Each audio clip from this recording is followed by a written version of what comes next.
क्या आपने कभी सोचा है कि हर शुभ काम करने से पहले गणेश जी की पूजा क्यों की जाती है?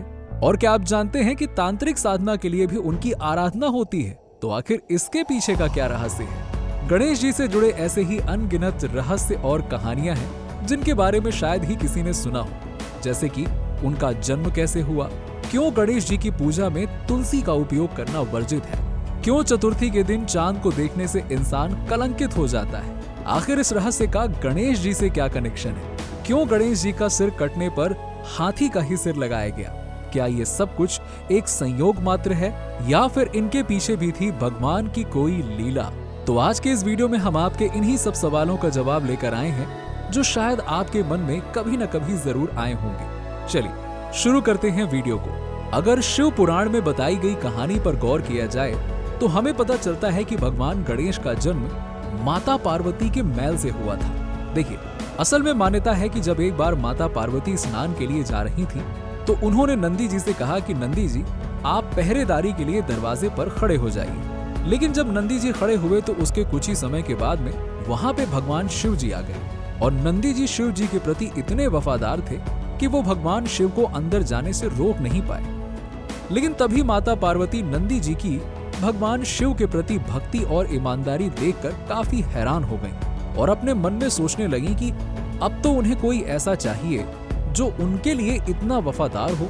तभी एक दिन वो अपने पूरे शरीर में हल्दी का लेप लगा लेती हैं और फिर कुछ समय के बाद वो उस उपटन को उतारकर इकट्ठा कर लेती हैं, जिसके बाद माता पार्वती उस निकाली हुई हल्दी से एक पुतला बनाती हैं और उस इंसान रूपी पुतले में जान डाल देती हैं। अब माता पार्वती इस पुतले का नाम गणेश रख देती हैं और उन्हें अपने पुत्र की तरह मानने लगती हैं। तो इस तरह से होता है हमारे भगवान गणेश जी का जन्म। लेकिन जब ये सब कुछ हुआ तब भगवान शिव कैलाश पर नहीं थे और तभी माता पार्वती स्नान करने के लिए जा रही थी।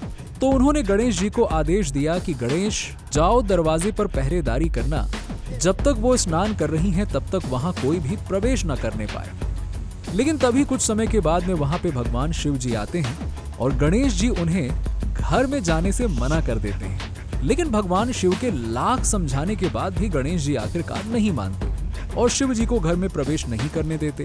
तभी भगवान शिव को आ जाता है क्रोध और वो अपना त्रिशूल निकालकर गणेश जी का गला काट देते हैं। लेकिन जब ये सब कुछ माता पार्वती को पता चला तो वो इतनी ज्यादा दुखी और क्रोधित हुई कि सभी लोगों में हाहाकार मच गया और उन्होंने भगवान शिव को चेतावनी दी कि अगर उनका पुत्र जीवित नहीं हुआ तो वो पूरी धरती का विनाश कर देंगे। और ये सब देखकर भगवान शिव ने गणेश जी को वापस से जीवित करने का फैसला किया। तभी अपने गणों को आदेश देते हुए भगवान शिव जी ने कहा कि जाओ, उत्तर दिशा में जाओ और वहां जाकर देखो, जो भी पहला सिर उन्हें मिले उसे लेकर आओ। और उनके गण भगवान शिव के आदेश का पालन करते हुए उसी उत्तर दिशा में चले जाते हैं जहां उन्हें इंद्र जी का हाथी ऐरावत दिखता है और वो उस हाथी के सर को लेकर आ जाते हैं, जिसके बाद भगवान शिव उस सर को गणेश जी के सर की जगह में लगा देते हैं और उन्हें जीवित कर देते हैं। बस तभी तो आज उन्हें हम गजानन के नाम से भी जानते हैं। चलिए अब बात करते हैं भगवान गणेश के असली सर के बारे में। जी हाँ, वैसे तो अब हम ये बखूबी जान चुके हैं कि जब गणेश जी का सर अलग हुआ था तो माता पार्वती और देवताओं के कहने पर उनके सर की जगह पे भगवान शिव ने हाथी का सर लगा दिया और उन्हें जीवित कर दिया। लेकिन अब सवाल ये उठता है कि आखिरकार गणेश जी का जो असली सर था जिसे काट दिया गया था वो कहां जाकर गिरा और क्या हुआ उस सिर का? क्या वो आज भी जिंदा है? चलिए जानते हैं इसके बारे में। असल में अगर धर्म के ज्ञाताओं की माने तो कहा जाता है कि इस सिर को भगवान शिव ने एक गुफा में रख दिया था जिसे पाताल भुवनेश्वर के नाम से जाना जाता है। बताया जाता है कि इस गुफा में गणेश जी की मूर्ति भी विराजित है जिसे आदि गणेश जी के नाम से जाना जाता है। माना जाता है कि कलयुग में इस गुफा की खोज आदि शंकराचार्य ने की थी, वहीं द्वापर युग में इसे सबसे पहले पांडवों ने देखा था। वहीं आपको बता दें कि ये गुफा उत्तराखंड के पिथौरागढ़ जिले में मौजूद है। मान्यता है कि यहाँ पर रखे सिर की रक्षा खुद भगवान शिव करते हैं। आखिर गणेश जी को एक दंत क्यों कहा जाता है? देखिए, हमने अक्सर भगवान गणेश जी की आरती में भी सुना है कि उन्हें एक दंत के नाम से पुकारा जाता है। देखिए, असल में इसके पीछे दो कहानियां हैं। ब्रह्माव्रत पुराण के अनुसार मान्यता है कि एक बार जब परशुराम जी कैलाश पर भगवान शिव से मिलने आए तो वहां शिव जी गहरे ध्यान में थे और ये देखकर गणेश जी ने परशुराम जी को शिव जी से मिलने नहीं दिया। लेकिन इस बात पर परशुराम जी काफी क्रोधित हो गए और वो अपना फरसा निकाल लेते हैं जो उन्हें खुद भगवान शिव जी ने दिया था। तभी अपने पिता के अस्त्र का मान रखते हुए गणेश जी उस फरसे का वार अपने दांत पर सह लेते हैं, जिससे कि उनका एक दांत नष्ट हो जाता है। तभी से उन्हें एक दंत कहा जाने लगा।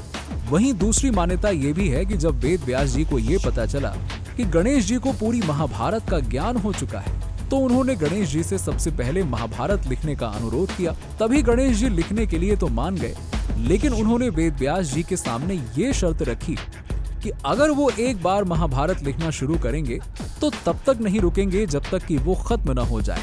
और इसी के चलते जब वो महाभारत लिख रहे थे तभी बीच में उनका पंख वाला कलम टूट जाता है और वो अपने दांत को ही कलम बनाकर लिखने लगते हैं। यही वजह है कि उन्हें एक दंत के नाम से भी जाना जाता है। वैसे तो गणेश जी और माता तुलसी की कहानी हिंदू पौराणिक कथाओं में काफी लोकप्रिय रही है, लेकिन क्या आप जानते हैं कि ये कथा असल में प्रेम, बदले और अस्वीकृति की कहानी है?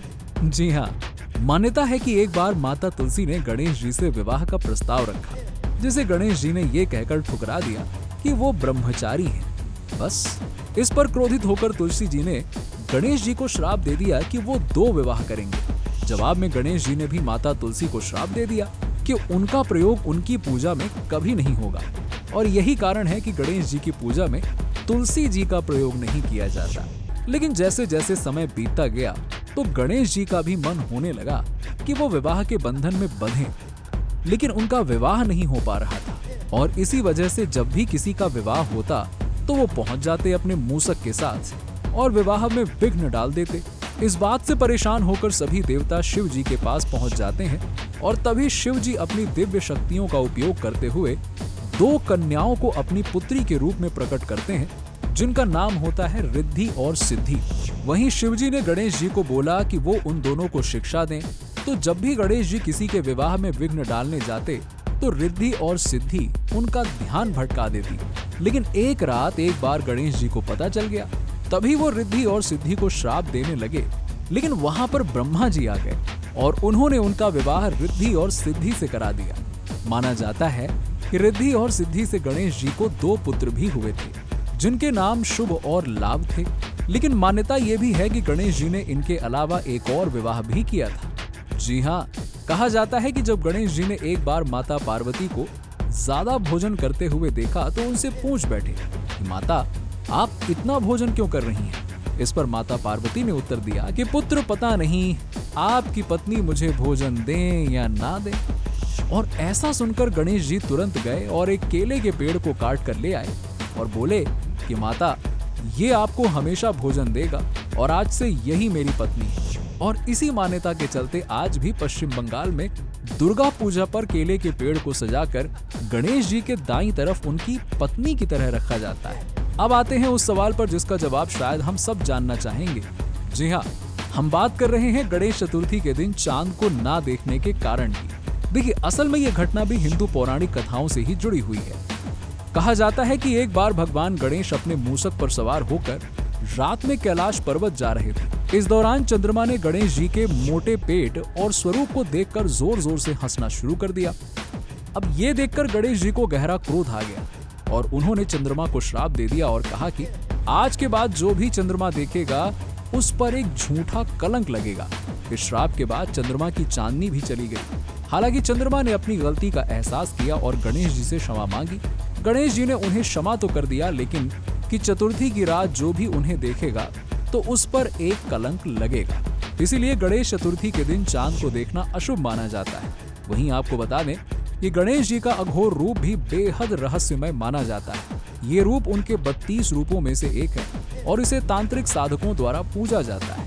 इस रूप में गणेश जी का रंग गहरा लाल होता है और उनके 4 हाथों में गन्ना, पाश, अस्त्र और एक देवी होती है। ये रूप सृष्टि और प्रलय दोनों का प्रतीक माना जाता है। तो गणेश जी की ये कहानियां जितनी रहस्यमयी हैं उतनी ही रोचक भी हैं। अगर आप और रहस्यों के बारे में जानना चाहते हैं तो कमेंट करके हमें जरूर बताइएगा।